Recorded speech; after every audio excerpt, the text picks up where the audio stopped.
ആയിക്കോട്ടെ ആയിക്കോട്ടെ പറയാം. ഇന്ന് ജിതിന് വേണ്ടി ഞങ്ങൾ ഏത് പാട്ടാ പാടേണ്ടത്? ഇസ്രായേലിനാഥനായി. ഇസ്രായേലിൻ നാഥനായി വാഴും. ആയിക്കോട്ടെ. അപ്പോൾ അത് ജിതിനും ഫാമിലിക്കും വേണ്ടി ഞങ്ങൾ ഡെഡിക്കേറ്റ് ചെയ്യുക ആ സോങ്. ഓക്കെ.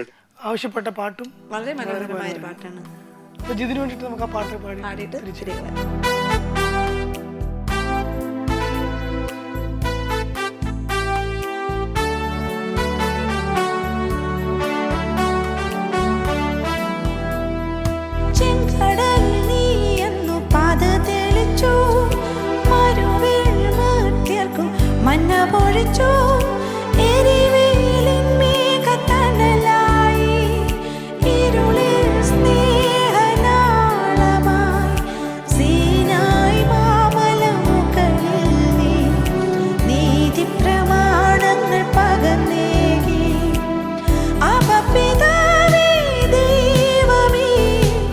അവിടുത്തെ